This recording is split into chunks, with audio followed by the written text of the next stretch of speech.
Jumpa kembali di channel Konstitusionalis. Sudah lama sekali nih saya tidak duduk di meja ini. Artinya kalau saya duduk di meja ini berarti saya ingin mengulas satu persoalan yang menimbulkan polemik di masyarakat.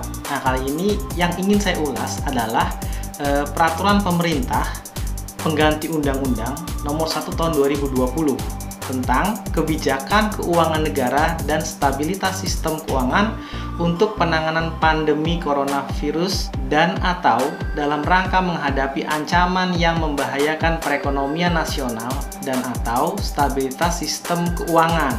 Perpu ini menimbulkan banyak perdebatan sampai sudah ada beberapa kelompok yang mengajukan uji materil ke Mahkamah Konstitusi. Nah, Perpu ini dikeluarkan memang dalam rangka menangani pencegahan COVID yang dinilai sudah dalam keadaan kegentingan yang memaksa. Tapi persoalannya apakah memang Perpu ini dikeluarkan tepat untuk menangani penanggulangan COVID? Nah, ini tidak saya bahas.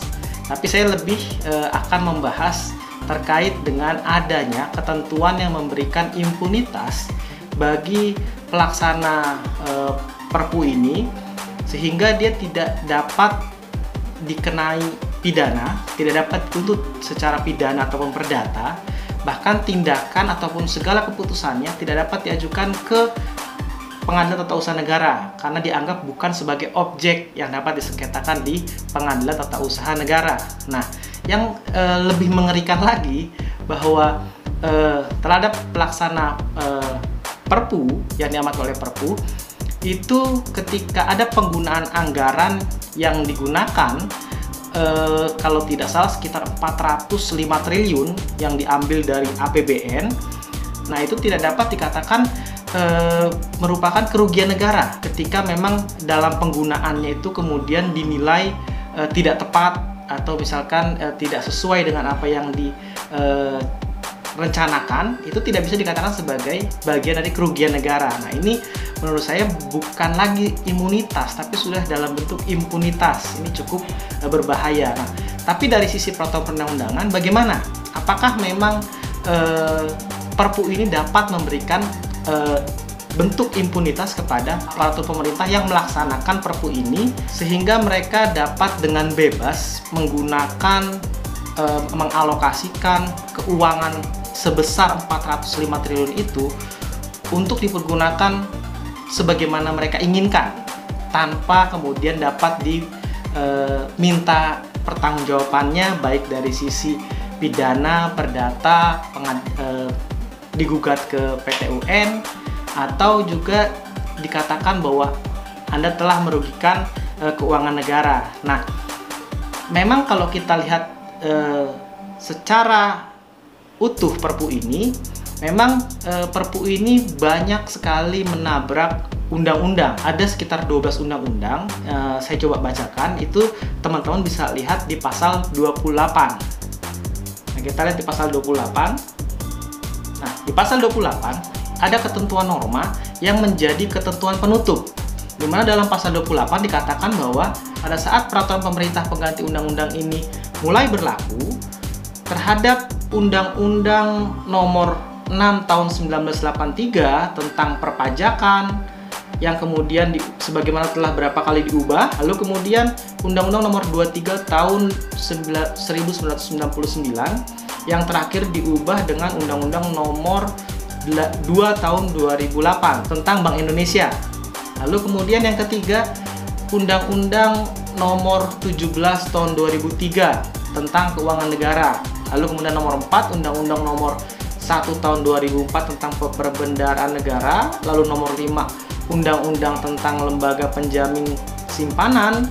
Lalu yang keenam kemudian tentang Undang-Undang Perimbangan Keuangan antara pemerintah pusat dan pemerintah daerah.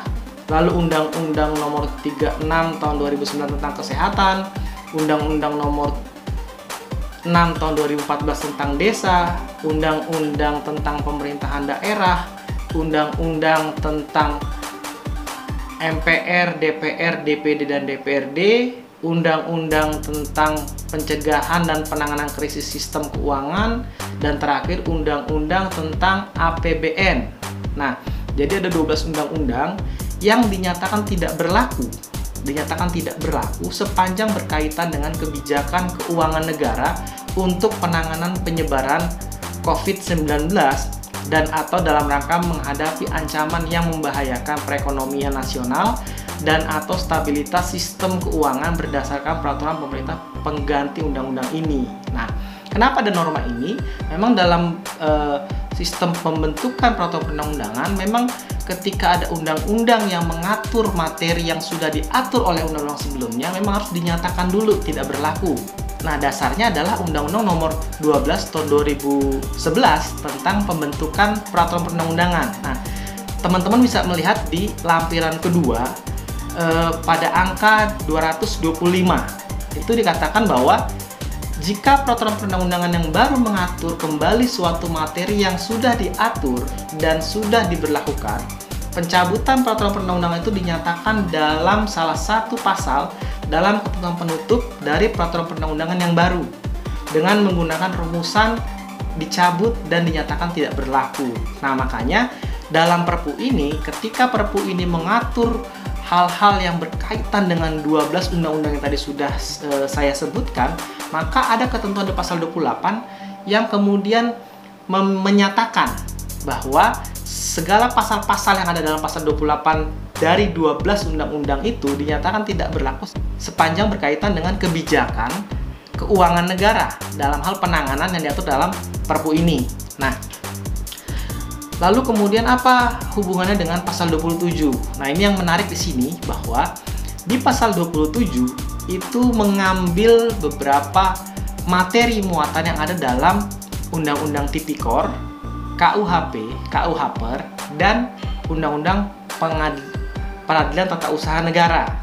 Nah, kenapa 4 undang-undang ini diambil? Karena memang dalam pasal 27 memberikan pengecualian terkait tentang kerugian keuangan negara dapat dituntut secara pidana ataupun perdata, dan kemudian pengecualian terkait dengan objek yang dapat disengketakan di peradilan tata usaha negara. Cuma yang menjadi persoalan sekarang terkait dengan materi muatan yang diatur dalam pasal 27 ini itu tidak ditutup di pasal 28, di mana dalam pasal 28 Perpu 1 2020 tidak mengatur bahwa Undang-Undang Tipikor, Undang-Undang Pengadilan Tata Usaha Negara, KUHP maupun KUH Perdata itu tidak dinyatakan berlaku seperti 12 undang-undang yang dicantumkan dalam pasal 28. Nah, ini artinya apa? Artinya bahwa ada dua norma yang hidup di sini.